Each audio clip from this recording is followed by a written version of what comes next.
Reddit Ask Me Anything. I am Peter Moore, the longest held hostage in Iraq, kept captive for over 2.5 years. Ask me anything. In April of 2007 I accepted a 3-month posting in Iraq working for the American IT consulting firm Bearing Point. I arrived in Baghdad on the 2nd of April 2007 where my main job was to develop spending reports from the computer system used within the Ministry of Finance. On the 29th of May 2007 around 100 Iraqi police officers from the Ministry of Interior entered the building and took away myself and 4 British guards. For 6 months I was moved around meeting up with the British guards. In December of 2007 I was separated from the other Britons and was held with 2 Americans. In June of 2007 I was transported back to Baghdad and this was the last time I had contact with any of the other hostages. In May of 2009 the number 2 commander of the militia, Laith al-Khazli, was released from US custody in exchange for the bodies of 2 of the British guards.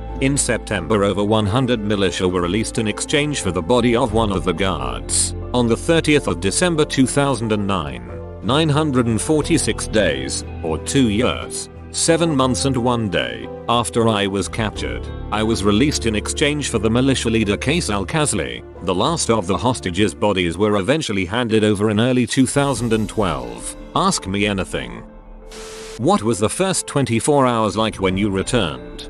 Well, I was handed over to the British Embassy in Baghdad. The very first thing I saw on TV was Lady Gaga. I did not know what this was about. It was very strange seeing myself on all the news channels.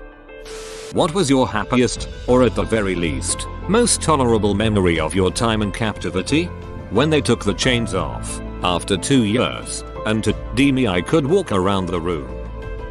How has life changed for you after this? My work ethic has changed completely. I used to be a workaholic. Now I only work a few months each year and holiday the rest. Did your employers set you up for life? Surely you deserve to spend the rest of your days at peace. No, my company went bankrupt in 2009, but my division got purchased, so I got my salary, nothing additional. How did you stay sane? Were you in constant fear for your life, or did you kind of realize somehow that they were going to try and use you to bargain after a while?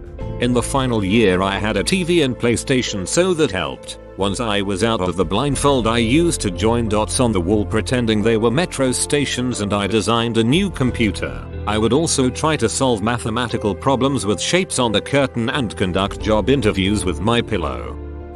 Were you abused or simply held? I got beaten, had broken ribs, cracked skull from being hit on the head, glass smashed on my leg, was kept in chains for 2 years, handcuffed and blindfolded for a year, mock executions, all good stuff. 00. If it's not too difficult, do you mind elaborating on what your living conditions were and what kinds of physical and mental stresses you were subject to? I was moved around every couple of months. One time they took me outside, knelt me down, put a gun to my head and pulls the trigger. At the same time they fired another gun off behind my back. I thought I was dead. That might the craziest shit I've read on Reddit. I can't even ducking imagine that. You're saying everything that happened to you as if it's no big deal, like yeah, I got chained up and wasn't allowed to stand for like a year, and there were fake executions and I thought I was dead. Truly, I don't even know how to begin thinking about that. It really puts things into perspective. I just want to try and answer the questions as honestly as I can. I'm not sure if this would freak me out or surprise me that there is life after death. After the gun went off you were still thinking. I wasn't really sure what had happened. You stuff about seeing lights and corridors and all that stuff. So I was surprised when none of that happened. I assume you never got to see a doctor during your 2 years and 7 months of captivity. So did all your wounds get healed up correctly, or do you still experience physical problems at the places you were injured? Most of my wounds healed. I have a scare on my leg, a dent in my head, and one of my back teeth was removed as it got broken when I was hit in the jaw with an AK-47. Did the captors ever reveal why everyone was murdered but you? Did you offer something valuable to them as incentive to keep you around? They told me that they were killed either because they tried to escape or because they were being held in a house that the militia thought was being raided. One of my regrets is not pushing harder for the exact circumstances of each one. But at the time I remember thinking that they are dead and there is nothing I can do to change that. I just need to concentrate on myself now. Did you learn the language of your captors? If so, did you try to learn or did it just happen? I did try to learn Arabic and I did learn some localized slang. That way I was able to work out which area of Iraq the various captors came from. Was there anything positive you took from this? I'm trying to imagine, but I can't think of anything good being experienced. I was in Talil in 06 and I was amazed at how horribly they treated each other. I can't imagine what you must have gone through. Sure, I live in an Iraq house during those war times, so it was interesting to see how people lived without electricity or running water. Also learnt some of the language and learnt about Islam. I saw you said you had a PlayStation and TV your last year. What did you play? What did you watch? Who gave you these? What were your living conditions like? How many people were around you? What was your mindset going into your job initially? How close were you to your guards? I played some FIFA football game and couple of shooting games. I used to watch TV with the Iraqis and we spent a lot of time watching NCIS, CSI and Prison Break, which annoyed me. Going into my job I really believed I would make some difference. I have worked in IT for years and I specialize in developing countries. The guards fell into 3 groups. Downright evil, would hit us. Ones that just did their job, didn't talk, but just gave the food etc. Ones that actively wanted to improve their English or know more about us. Besides being released and seeing your family, what did you desire, crave, wish for the most? For some reason garlic bread was what I wanted most. I was in Baghdad when you were taken. The rumor was that there were 1 or more other Bearing Point employees there that day that were hidden and saved by the Iraqis working at MOF. Is this true? Also, the story was that the IPs got you all out of the vehicle by pouring gasoline over it and threatening to light it. Yes, there was another British Bearing Point employee there and apparently he was hidden by his Iraqi co-workers. I don't know about the car bit as I was inside the ministry along with 2 of the guards. What was something or someone, significant other, family, children etc., that kept you going every day? When I was first taken I told them I had a wife, so I spent my time building on this imaginary wife. I based the person on an ex-girlfriend. Have you told her about this? Yes, she is actually in Guyana, South America, which is where I was working before Iraq. Did you meditate while being held hostage? Yes, very much. Fortunately my mum taught me yoga as a kid so I was able to use some of that. How much would you say yoga helped you cope? It helped me relax and I think that stopped me from trying to fight the Iraqis. I guess it gave me some sort of focus. Do you suffer from any form of post-traumatic stress disorder after the whole ordeal? I was checked out by a military psych when I got out and I was given the all clear, but I have my moments. I usually only get flashbacks a couple of times a day now, whereas it used to 2 or 3 times a minute. Were there any moments when you thought you wouldn't make it out alive? I thought that it would all be over within 6 months, dead or alive. In 2009 when I was told everyone else was dead, I thought they would kill me also. How close did you ever come to committing suicide, both in terms of the opportunity and the decision to do it? Opportunity was there in mid-2009. I was going to use the chain. I thought it was very fitting to hang myself using the chain that they had kept me in for 2 years. The only reason I did not go through with it is because I would not be able to see the reaction of the Iraqis as they walked in and saw me hanging there. Did they ever try to make you say negative things about England or the US? I know some people are forced to do that. Yes, I had to say it on video a number of times. I had to say that the coalition was bad and that the militia was good etc. Did they ever torture you into saying something? They just pointed a gun at me and told me to speak into the camera. Felt it wasn't worth arguing too much. What was the worst moment of captivity? And besides being free again, what was the best? In 2009, after I knew the others were dead, I was taken out of the chains that I had been kept in for 2 years. I thought it would be fitting to hang myself using the chain. The best bit was after the first year, then they took the handcuffs off and allowed me to stand up. You weren't allowed to stand up? What was that like? For nearly a year I was handcuffed, chained and blindfolded so I couldn't move much. I got very sick and lost all of my muscles. When they took the handcuffs off my back and shoulders hurt for months. I forget what it's called, but did you ever have that thing where you sympathized with your captors? Stockholm Syndrome. This was something I did not suffer from. How do you feel about your captors? I do have strong feelings about them. They were against the military occupation, which annoyed me as I wasn't military. You sound very calm, considering what you went through. Are you at all angry at them? If you happen to find them on your turf, would you kill them, torture them, want them arrested and thrown in jail? What's done is done. I can turn the clock back. I knew that I was going to Iraq. I knew the risks. I never thought I would be held so long or for political purposes. If I ever met them again, I would just talk to them. But the meeting would have to take place on neutral ground.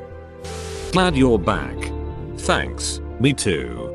You know Redux respects you when they let that to slide.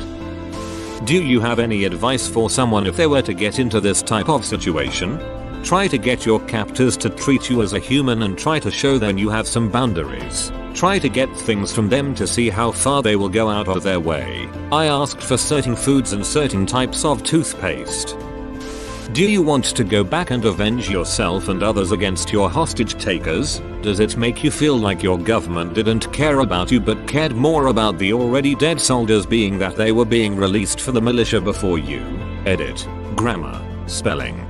I would be interested in meeting the group, which is now a political party within the Iraqi government. Not sure I would go to Iraq to meet them though. I feel more likely I would meet them at a UN meeting in New York or somewhere similar. For some reason it was policy of the British government to get the oldies out first. They never explained to me why this was policy.